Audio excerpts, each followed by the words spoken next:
Alors, bienvenue à l'Église baptiste évangélique des Laurentides. Et encore une fois, vu que nous sommes dans la deuxième étape du COVID-19, nous devons encore une fois nous rencontrer par Zoom. Et j'espère que ceci va être une bénédiction à ceux qui écouteront ce message enregistré dans certaines églises comme Rivière-Rouge, mais maintenant les études se rendent jusqu'en Haïti et même jusqu'au Togo en Afrique.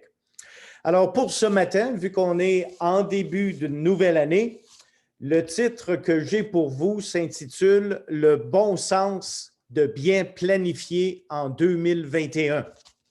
Est-ce que ça fait du sens de planifier, spécialement en 2021, lorsque nous étions en 2020 dans une situation précaire en ce qui concerne la pandémie? Eh bien, notre but ce matin, c'est d'apprendre des techniques bibliques et effectives de planification afin que nos vies soient plus productives et moins remplies de troubles. Le Seigneur Jésus lui-même a dit de ne pas se préoccuper du lendemain, mais il n'a jamais dit de ne pas planifier pour demain. Alors ce matin, ce qu'on va chercher à faire, c'est on va chercher un milieu entre ne pas s'inquiéter du lendemain et planifier pour le lendemain selon ce que la Bible nous enseigne de faire. Dans Matthieu chapitre 6, versets 25 à 34, il nous est dit ceci. « C'est pourquoi je vous dis, ne vous inquiétez pas pour votre vie, de ce que vous mangerez, ni pour votre corps, de quoi vous serez vêtus. La vie n'est-elle pas plus que la nourriture, et le corps plus que le vêtement? Et pourquoi vous inquiétez au sujet du vêtement? Considérez comment croissent les lys des champs. Ils ne travaillent ni ne filent. Ne vous inquiétez donc point et ne dites pas que mangerons-nous, que boirons-nous, de quoi serons-nous vêtus? Ne vous inquiétez donc pas du lendemain, nous dit le verset 34, car le lendemain aura soin de lui-même. À chaque jour suffit sa peine. Si on prendrait seulement ce passage des Saintes Écritures, notre philosophie de la vie pourrait être très fatalistique. C'est-à-dire que qui arrive, ce qui arrive, on ne peut rien y faire. Alors, ce qui va arriver, va arriver. Ça, c'est une vue fatalistique de la vie. Par contre, le Seigneur nous a dit clairement de ne pas s'inquiéter du lendemain. Alors, nous devons prendre cet enseignement à cœur et nous devons contrebalancer cet enseignement avec d'autres enseignements de la parole de Dieu que j'aimerais attirer à votre attention aujourd'hui.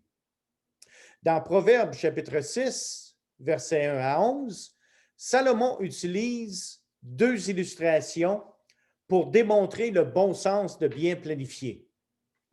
Dans le livre de Proverbes chapitre 6, et j'aimerais bien que vous puissiez prendre quelques instants pour tourner dans ce passage. Proverbes chapitre 6, verset 1 nous dit ceci. « Mon fils, si tu as cautionné ton prochain, si tu t'es engagé pour autrui, si tu es enlacé par les paroles de ta bouche, si tu es pris par les paroles de ta bouche, fais donc ceci, mon fils, dégage-toi puisque tu es tombé au pouvoir de ton prochain. Va, prosterne-toi et fais des instances auprès de lui. Ne donne ni sommeil à tes yeux, ni assoupissement à tes paupières. Dégage-toi comme la gazelle de la main du chasseur, comme l'oiseau de la main de l'oiseleur. » Et au verset 6, il nous dit ceci. « Va vers la fourmi, paresseux. Considère ses voies et deviens sage. Elle n'a ni chef, ni inspecteur, ni maître. Elle prépare en été sa nourriture. Elle amasse pendant la moisson de quoi manger. Paresseux, jusqu'à quand seras-tu couché? Quand te lèveras-tu de ton sommeil? Un peu de sommeil, un peu d'assoupissement, un peu croiser les mains pour dormir, et la pauvreté te surprendra comme un rôdeur et la disette comme un homme en armes. » Deux situations ici de planification qui sont très claires. Le premier, eh bien, c'est pour quelqu'un qui s'est endetté. Pour quelqu'un qui s'est entêté, qui doit se sortir de dette, il doit établir un plan pour s'en sortir. Et c'est ce que nous avons vu dans les premiers 5 versets du chapitre 6 de Proverbes. Mais au verset 6, il nous est dit que si tu es paresseux, alors si nous avons une philosophie fatalistique de la vie, eh bien, on serait tous des paresseux qui arrivent ce qui arrive, on ne fait rien pour demain. La parole de Dieu nous dit clairement de ne pas s'inquiéter pour demain, mais elle ne dit jamais de ne pas planifier pour demain. L'inquiétude et la planification sont 2 sortes de choses très différentes. Nous allons voir la balance entre les 2 aujourd'hui. Le livre de Proverbes, chapitre 6, encourage celui qui est paresseux d'aller vers la fourmi. Elle n'a pas de maître, mais elle travaille fort en été pour sauver pour les mois d'hiver. Alors, ceci nous parle certainement de planification. Alors, d'un côté, le Seigneur nous dit de ne pas s'inquiéter pour le lendemain. D'un autre côté, la parole de Dieu nous encourage de planifier pour demain. Tout à travers son livre des Proverbes, Salomon nous rappelle le bon sens de bien planifier. Au chapitre 11 et au verset 3, il dit « L'intégrité des hommes doit les diriger, mais les détours des perfides causent leur ruine. Établir et poursuivre un plan donne une direction à notre vie. » Quelqu'un m'a dit, dès ma jeunesse, si tu vises rien, tu vas avoir rien. Mais si tu vises quelque chose, tu as au moins une chance d'atteindre ton but. Au chapitre 15 et au verset 22, toujours du livre de Proverbes, il est dit « Les projets échouent, faute d'une assemblée qui délibère, mais ils réussissent quand il y a de nombreux conseillers. » Alors, la délibération ou la planification, le nombre de conseillers qui amènent leurs idées à la table, ceci fait partie de la planification pour la réussite. Le chapitre 16 et le verset 9 nous dit « Le cœur de l'homme médite sa voie, mais c'est l'Éternel qui dirige ses pas. » On ne doit jamais oublier que l'Éternel doit toujours faire partie de nos plans, quels que soient ses plans. Alors qu'au chapitre 21, au verset 5, les projets de l'homme diligent ne mènent qu'à l'abondance, mais celui qui agit avec précipitation n'arrive qu'à la disette. L'importance de la planification est clairement enseignée dans la parole de Dieu. Mais pour faire une planification intelligente, on doit avoir des buts dans la vie. Et c'est une occasion merveilleuse que nous avons en début d'année, tel 2021, de nous poser la question suivante. Quels sont mes buts pour 2021? Voulez-vous accomplir quelque chose ou voulez-vous dormir faisant rien, laissant le tout arriver, quoi que ce soit qui arrive? Ceci ne rend pas gloire à Dieu. Nous devons avoir un plan clair pour notre vie, un plan que le Seigneur veut honorer. Sans aucun doute, vous avez probablement déjà jeté un coup d'œil aux prédictions d'un astrologue dans le journal une fois ou deux. Même si vous vous êtes senti coupable ou un peu stupide pour avoir agi ainsi, il est compréhensible que l'être humain cherche à mettre tous les avantages de son côté lorsqu'il cherche à planifier et à organiser son futur. Les prévisions du futur, que ce soit des prévisions d'économistes, des prévisions de conseillers d'investissement ou d'analystes de toutes sortes, et même des astrologues et des diseurs de bonne aventure. Tout le monde, qui que nous sommes, avons un certain intérêt dans le futur. Pour nous, les croyants, ce futur nous a été donné en petit format dans le contexte des livres de la Bible. Mais pour certaines personnes, ils cherchent les diseurs de bonne aventure ou les astrologues pour essayer de deviner qu'est-ce qui pourrait possiblement se passer dans leur futur pour qu'ils puissent planifier autour des mauvaises situations et bénéficier si jamais l'astrologue prédit de bonnes choses. Des légions de conseillers vous vendront des opinions personnelles sur ce qui se passera dans le futur, à court ou à long terme. Il est inévitable que certains se laisseront séduire par leurs belles prévisions et établiront leur plan de bonne fortune selon ces conseils professionnels dans l'espérance d'obtenir la prospérité, la santé et le bonheur. C'est ce que plusieurs personnes cherchent, non pas seulement en 2021, mais à tous les années. Ils cherchent la santé, le bonheur, la prospérité. Mais est-ce que ceci est quelque chose qu'ils cherchent d'un diseur de bonne aventure ou d'un astrologue? Salomon adresse l'importance de faire une distinction entre la prospérité individuelle dans le futur et la responsabilité de chaque individu. J'aimerais ce matin non pas mettre l'emphase sur la prospérité individuelle, mais plutôt mettre la responsabilité de chaque individu, que nous puissions développer ceci. Pourquoi? Pour bien planifier son futur. Beaucoup de ces proverbes offrent des conseils de sagesse sur comment faire des plans, pourquoi les faire et ce que nous devons nous attendre des meilleurs plans que nous avons faits. Mais nous avons besoin de noter cet avertissement qui nous est donné. Par exemple, il nous faut réaliser que nos meilleures planifications n'est pas infaillible. Proverbe 27, verset 1 nous rappelle que nous avons une connaissance limitée du plan ultime de Dieu pour notre vie future. Un bon plan qui paraît sain et sauf peut être quand même dévastateur. Je me rappelle d'une petite famille avec qui ma femme et moi avons été à l'école biblique. Et étant mariés, ils avaient 3 enfants, dont 2 jumeaux. Ils ont eu un accident d'automobile très sévère, là où maman est décédée sur le coup, ainsi qu'un des 3 enfants. Et les jumeaux, eux, étaient maintenant paralysés en chaise roulante. Pouvez-vous vous imaginer quelqu'un qui avait fait des plans selon l'Éternel, mais qui quand même a dû faire face à une situation telle celle-ci? Maintenant, papa se ramassait en deuil parce qu'il avait perdu sa femme. Il avait également perdu un de ses enfants et maintenant, il avait des jumeaux qui étaient en chaise roulante. Alors, ça ne veut pas dire parce que vous planifiez, même sagement, même dans les voies de l'Éternel, que certaines choses n'arriveront pas, hors de votre contrôle. Quelle est donc ou quelle doit être la balance dans notre vie?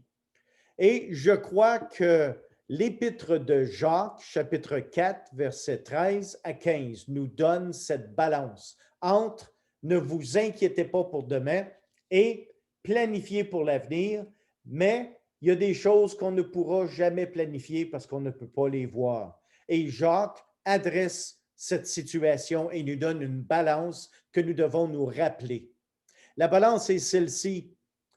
À vous maintenant, qui dites aujourd'hui ou demain, nous irons dans telle ville, nous y passerons une année, nous trafiquerons et nous gagnerons. Vous qui ne savez pas ce qui arrivera demain, car qu'est-ce que votre vie? Vous êtes une vapeur qui paraît pour un peu de temps et qui ensuite disparaît. Vous devriez dire au contraire, si Dieu le veut, nous ferons ceci ou cela. Et voici la balance dont je vous parle et dont j'aimerais que vous puissiez en faire votre plan de vie pour 2021. Premièrement, ne vous inquiétez pas pour demain. Chaque jour suffit sa peine. C'est l'enseignement de notre Seigneur Jésus-Christ. Deuxièmement, faites des plans qui honorent Dieu. Mais dites toujours, si Dieu le veut, nous ferons ceci ou nous ferons cela. Et je crois que c'est une balance que nous devons avoir, spécialement en situation comme nous vivons présentement de pandémie. Il est facile de dire, ça ne vaut pas la peine de planifier pour demain, on va être encore pogné avec la pandémie. Eh bien, le Seigneur nous encourage de planifier pour demain, mais toujours selon sa volonté. Notez bien ceci.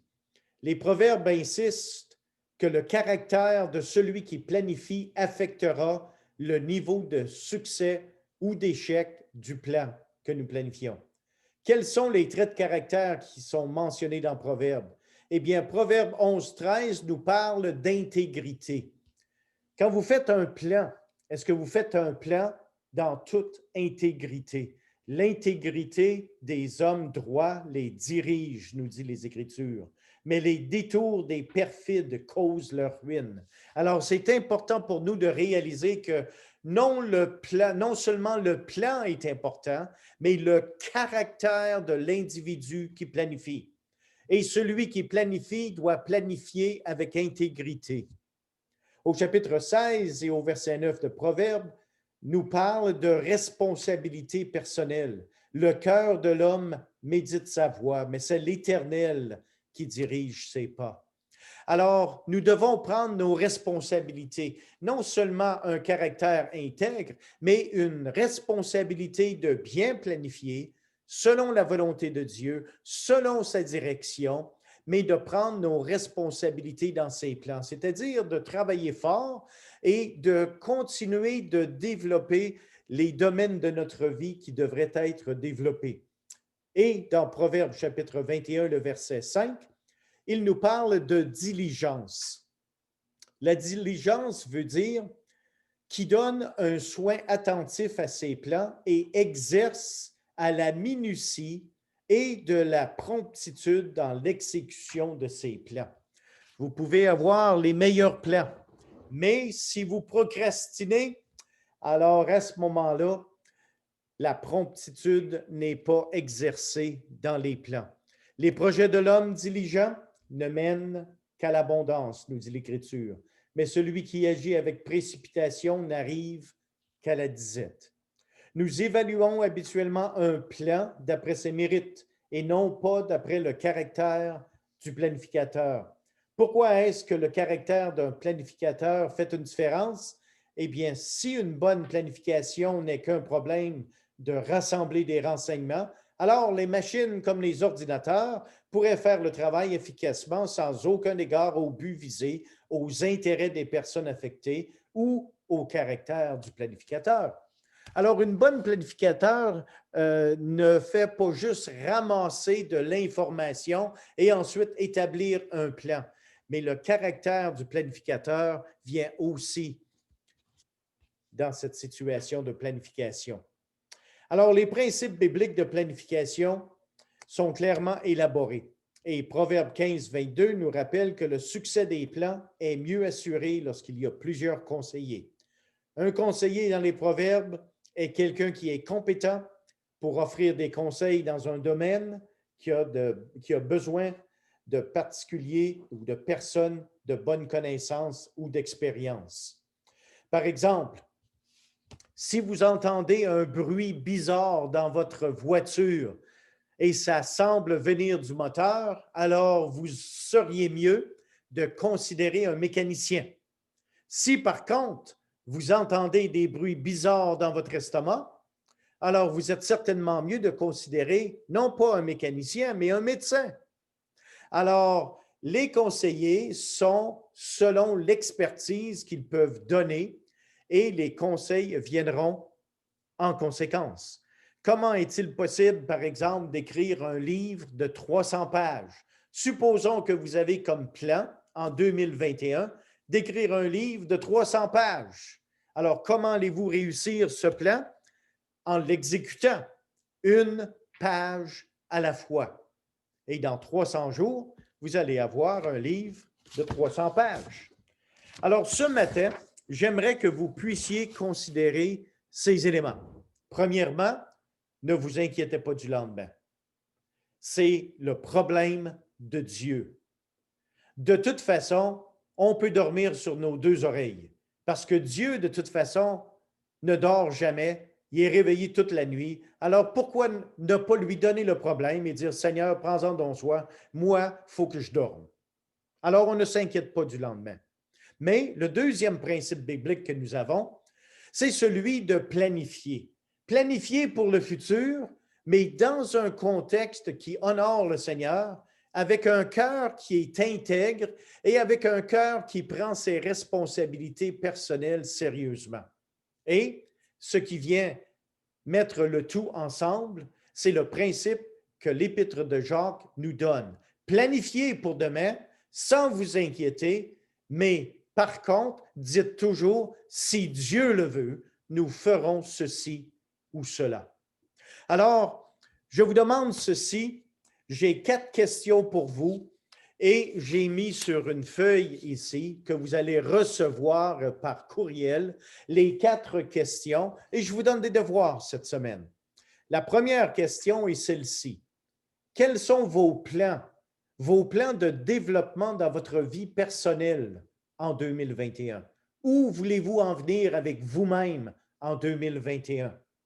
Et vous avez de l'espace à écrire vos plans pour 2021. La deuxième question est celle-ci. Quels sont vos plans d'implication dans votre Église?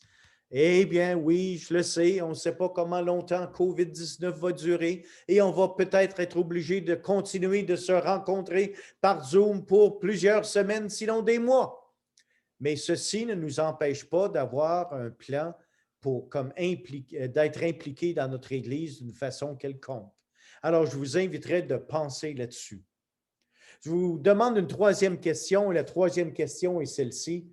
Quels sont vos plans dans votre vie spirituelle et votre vie familiale? C'est important, spécialement pour tout le monde, d'établir des plans non seulement personnels, mais des plans aussi pour sa famille. Quel que soit le contexte de votre famille, quels sont vos plans pour 2021? Et la dernière question est celle-ci. Quels sont vos plans si une tragédie telle la COVID-19 vous visiterait en 2021? Avez-vous des plans? Qu'allez-vous faire si COVID-19 vous visite en 2021? Avez-vous des plans? Avez-vous une structure quelconque? Avez-vous un testament? Et ça, c'est des choses qu'on peut penser d'avance pour planifier. Et ce sont tous des choses qui peuvent honorer Dieu. Alors, je vais me faire un plaisir de vous envoyer cette étude par courriel en espérant que vous puissiez en bénéficier pour la gloire du Seigneur. Alors, que le Seigneur vous bénisse, que le Seigneur vous garde et que le Seigneur vous aide à vous adapter dans un contexte que nous avons dans notre société qui est parfois très difficile, je dois l'admettre, mais nous sommes les témoins de Dieu. Je me rappelle le témoignage de Noé et d'Énoch. Et il est dit que dans leur génération, ils étaient un témoin. Alors, c'est ce que j'aimerais que nous puissions être dans notre génération. Peu importe les circonstances, nous vivons dans une génération précise. Et c'est notre tâche, c'est notre devoir d'être un témoin dans notre génération. Oui, ça c'est vous et moi qui avez été choisis par Dieu pour vivre dans ce contexte de COVID-19 et malgré le COVID-19, nous devons trouver un moyen d'être un témoin dans notre génération. Et c'est ça qui donne gloire à notre Seigneur Jésus-Christ. Alors que le Seigneur vous bénisse, soyez encouragés, frères bien-aimés, et que la gloire du Seigneur puisse être avec vous lorsque vous témoignez.